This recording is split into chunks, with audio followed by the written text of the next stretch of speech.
Hello and welcome to another edition. This time we're going to talk about Strumpet Suit. It's not as common because it's not as good as other combos. I mean, it's a little bit weak because it focuses on like one specific character, and if you kill it, then it kind of ruins it. But the combo is Delusive Strumpet and Draconic Luteoderm Suit. Yeah, that's why it's Strumpet Suit. You want the Strumpet has the ability where you can discard a card and you can flip it face down under its under control, and then you can also has flip up and it's also it can be done at tactical speed, so you can do it anytime you can do it tactic. That's what's good about her. And then the Draconic Luteoderm Suit is whenever another gear card is played, you may draw a card. So those are the two main pieces you need. And then in addition, you're going to need a rusty pickaxe, which is it's a 1 cost and it +1/+1 to whatever character is attached to. Then you're going to need 2 cunning disguises. Cunning disguises cost 2 and they give -1/-1 to the characters attached to. But the important part about them is that they have flip up cost of 0, so they're free. They're totally free to flip up. So the way this works is that you want your cunning disguises face down. You don't want to play them. They need to be face down in resources already. And you typically want your Draconic Luteoderm Suit already in play. And there's easy ways to get this since you're doing Gearsmith Rogue. You could play Clockman Junk Picker. Not Clockman Junk Picker, which is a new card from Shade, where it lets you search your deck for a gear card and then put it face down as a resource, which is perfect for cunning disguises.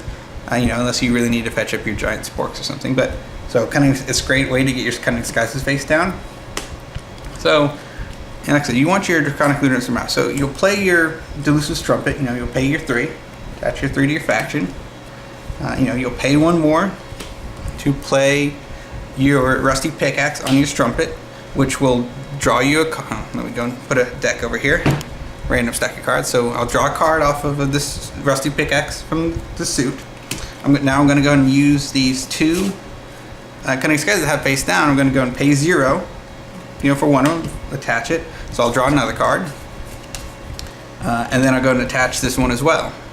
This is now 1/1, so it does, because the rusty pickaxe. That's why rusty pickaxe is necessary, so that it doesn't die, because it's only 2/2 normally. And I'll draw another card off that cunning disguise. Now, out of these 3 cards I drew, I'm going to use her ability, discard a card. So I'm going to discard one of these cards, and I'm going to flip this card face down under its owner's control.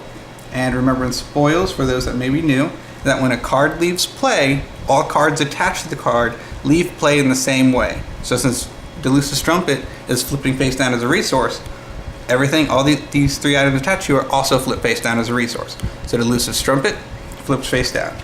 And then all 3 of these, they also flip face down as well. So now I have 4. So I have 4 open. Delusive Strumpet, her flip up cost is pay 4 and play a resource. So I'm going to use Delusive Strumpet and all these other things. I'm going to pay 4 so that I can, and I have to, so now one of these 3 cards I just drew, I'm going to play as a resource. So now that I've paid the cost, and you that play a resource, that's part of the cost. If you don't have any cards and you can't play a resource, then you cannot flip her up. You have to play a resource. It's not a may. It's part of the cost. So now that I've done it, I'll put her into play. So now I can go ahead and use the 1 resource I just made. So I'll pay 1 to flip up the rusty pickaxe. I'll draw a card, and then I go and flip up my cunning disguise for free, draw a card, and play my other cunning disguise and draw another card. And then I can do the same thing. So I'll discard a card. She all flips face down with these 4, and then we repeat.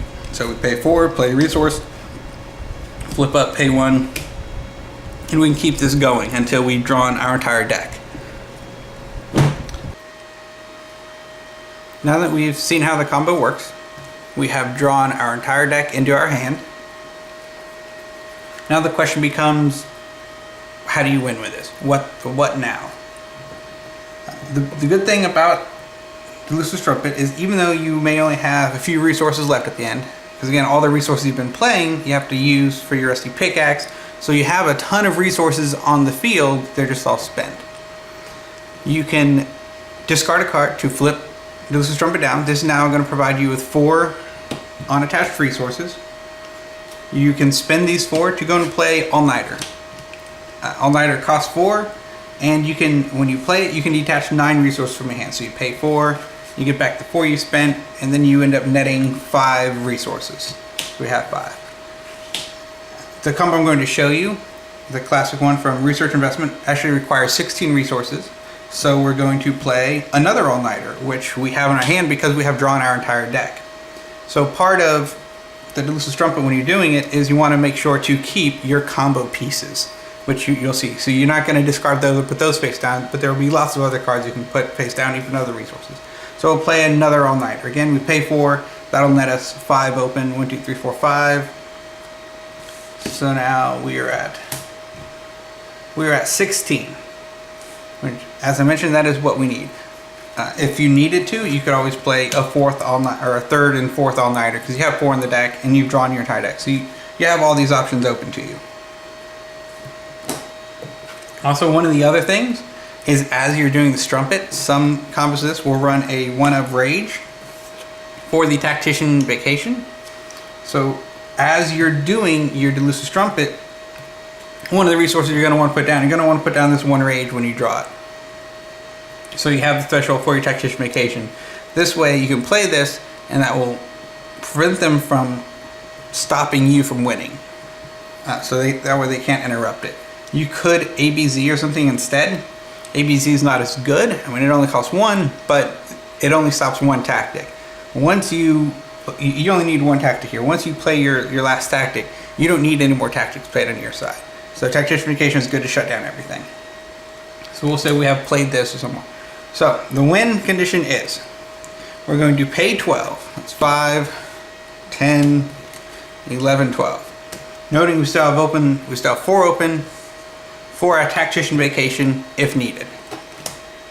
With this 12, we're going to play Operation Elite Hacksaws. This is the win condition that Research Investment used to use when it was the deck before it got banned. Most decks don't run this because it's hard to get that many resources and just ramp up that fast. This is a deck that can accomplish that fairly easily because you are putting down 1 resource every time you do the Strumpet and you are drawing out all your deck, so you have all of your combo pieces really easily. So Operation Elite Hacksaw costs 12. It will allow you to play up to 4 non-tactic cards for free. Whenever a card says you can play it for free, it just means that the cost number in the upper left is 0. You still have to meet all the other extra costs that are in the card text. So with our 4 tactics, we're going to play a Cantankerous Claywork. One of the other things to remember is because this is playing a card, you can play 4 cards free, but you are still playing a card. That means your opponent can still respond to this, which is why you have your Tactician Vacation. So if they try to destroy your character in your win condition, that's when you play your tactic to stop them. The other benefit of Tactician Vacation is that it says this turn tactics cannot be played. So it closes the tactic window, which means anything that has tactical, such as your banana peels or your giant spork defenses or even characters with tactical, since the tactic window is closed and no tactics can be played, those cards cannot be played as tactics or at tactic speed because there's no window for them to play tactics, so there's no window for them to play these tactical speed cards. It's just a side note for Tactician Vacation. Alright, back to Operation Elite Hacksaw. So we can play 4. First thing we're going to do is we're going to play Cantankerous Claywork. It's a 6/5/3 and it can attack the turn it comes into play.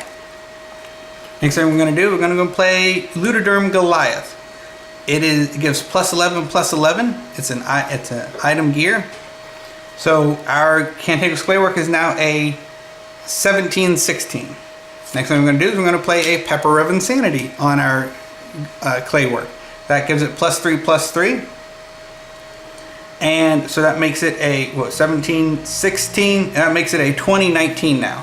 And Pepper of Insanity also has rules text that you can destroy the pepper, pick a character, restore that character, and give it +3/+3 this turn, which is important. And the last card we're going to add is Unbearably Heavy Shoes of Teleportation, which gives -2 strength, and the character cannot be blocked. So our clay work was a 2019. It is now a 1819 unblockable character that can attack this turn. Now that we've played all 4 things, we're going to go and attack with our clay work unblockably. So they will take 18 damage. Again, you have played your Tactician Vacation, or you have it now to stop them from destroying this. Even if you haven't played your Tactician Vacation yet, before you attack, it's probably a good idea to go and just play the Tactician Vacation. That way, once you play it, they can't respond to this card. So when you play this, again, if they have a Banana Peel or Giant Scorpions face down, playing that Tactician in response to Banana Peel won't stop the Banana Peel. But if you play the Tactician Vacation before you ever attack, before they ever flip it up, again, it closes that window, so they now cannot flip it up, or they can now not play it. So before you attack, even if you haven't used it yet, it's a good idea to go and play your Tactician Vacation to shut down that window. So we attack for 18 unblockable. We now use our Pepper of Insanity. We destroy this, picking the Cantankerous Claywork. Cantankerous Claywork restores and gets +3/+3 this turn, so it is still a 1819 character. And since it is now undepleted, it can now attack again. In Spoils, there are no rules that say characters can only attack once a turn, unless the rules text says so. So since this character is restored, he's going to go and attack again for another 18 points of damage. Unblockable still. You have now done 36 points of damage to your opponent in 1 turn. This is the classic 1-turn kill. Ways to stop this from getting to this point. Once they get to this point where they're playing Operation Elite Hacksaw and Pepper of Insanity with a Tactician Vacation, you're pretty much done if they get to this point. So ways to stop, it's really ways to stop the Strumpet combo. The Strumpet is really easy to stop. It's a lot weaker than the Stuttershy. There we go.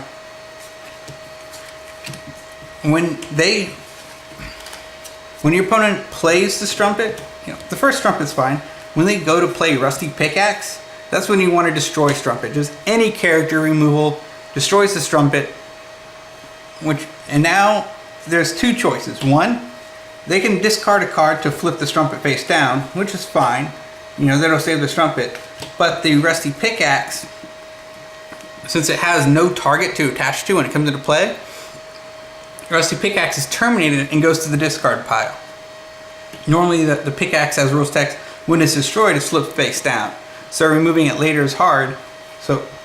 But if the target's gone, then it never enters play, so it doesn't get that active rules text. It's terminated, goes to the discard pile.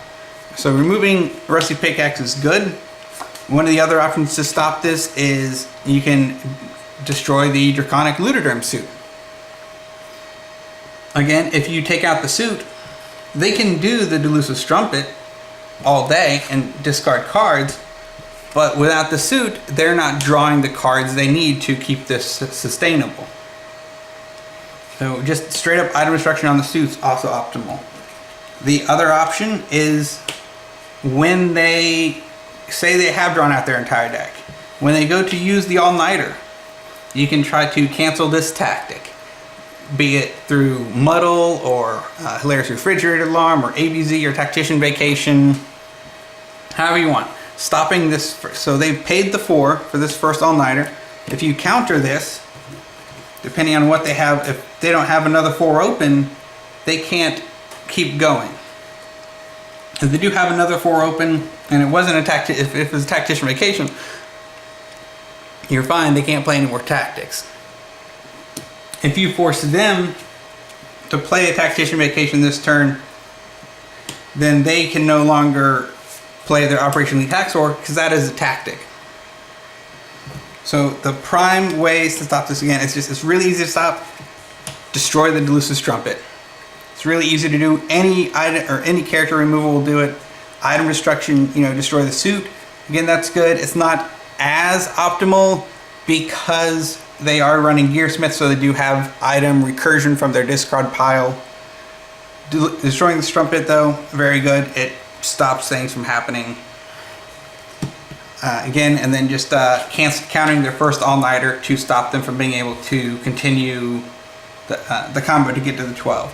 Now again, that's only saving you for a turn, because they have all these resources. So if it gets to their next turn, when they get to restore all of this, they can just hard cast Operation Elite Hacksaw and everything without worrying about having to all-nighter.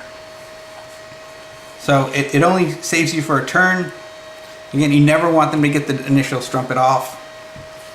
That is how you stop it, and that is the basics of the Delusive Strumpet combo.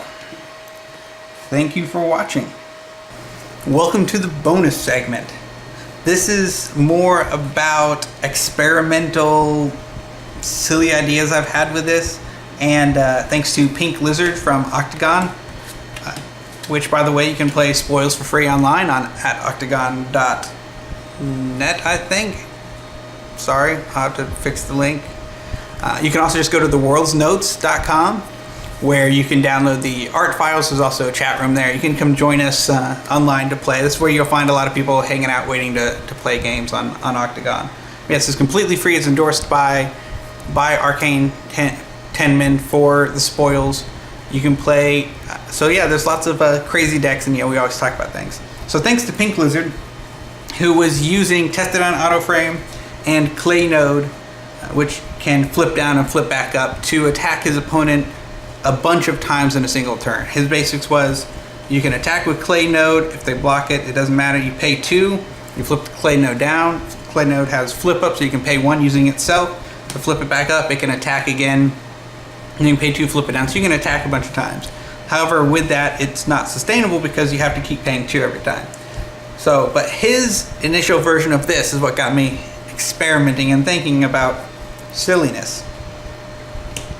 So going back to our Delusive Strumpet, Rusty Pickaxe without Cunning Disguises, if we have a Test on Autoframe in play, which again, Test on Autoframe, says all characters you control can attack even if they have not been in play since the start of your turn. Which means, Delusive Strumpet, she can go and make an attack. She's a 2/2/3 with a +1/+1 from Rusty Pickaxe, and -1/-1 from one Cunning Disguise, -1/-1 from the other Cunning Disguise, which puts her at a 1/1 covert character. So she can attack for 1 covertly. If they block it, that's fine. You're going to discard a card. You're going to flip her face down. You're going to pay 4, play a resource to flip her up, and then you're going to attack again for 1 covert. And you're going to repeat this. So while you're drawing cards, if you have a Test on Autoframe already in play, you can keep attacking your opponent for 1 point of damage at a time. Again, this is not an unlimited amount of times, because every time you do this, you have to discard a card to flip her down, and then play a card in order to flip her back up. So say you have 50 or 60 cards, that means you're only going to get 25 to 30 attacks at 1/1 covert. And if they have any covert blockers, they can, they'll absorb some hits. Again, that might be enough to kill your opponent, since you've probably already done some damage with 25, 30 attacks. So that is an alternative. Again, this is easy to stop too, because you just got to destroy the Autoframe and it's done. However, because I like to take things to the extreme and silliness, and this might be a better option, we're going to put a Runic Field Enhancer on the field now. And Runic Field Enhancer says all characters gain 1 strength and 1 life for each gear card you control. With our Delusive Strumpet, when we put a Cunning Disguise on her, she would get -1/-1. But because Cunning Disguise is a gear, she gets +1/+1, so she stays at 2/2. If we put a second Cunning Disguise on her, she gets a -1/-1, but gets another +1/+1. She stays at +2/+2. If we put a third Cunning Disguise on her, she stays at 2/2. So when we discard a card, flip her down, and then when we play a card to flip her, then when we play a card to flip her back up, or play a resource, to flip her back up, all of our Cunning Disguises are 0 cost. So 1, 2, 3. We draw 3 more cards. We don't ever have to spend this 1 resource that we did with the Rusty Pickaxe before. Which means, every time we do this Delusive Strumpet, we're now going to net a resource each time. We're just going to keep netting resources, which is cool. It's good. The other thing with this again, you're netting resources. Again, though, if she's attacking with tested on frame, you can only do it 25, 30 times. So let's take it further. What if we go for an unlimited number of attacks? Your opponent played Banker Stall and is at 150 influence. That's okay because we've got Clay Node and Shenanigans. So this version is going to use 4 Cunning Disguises.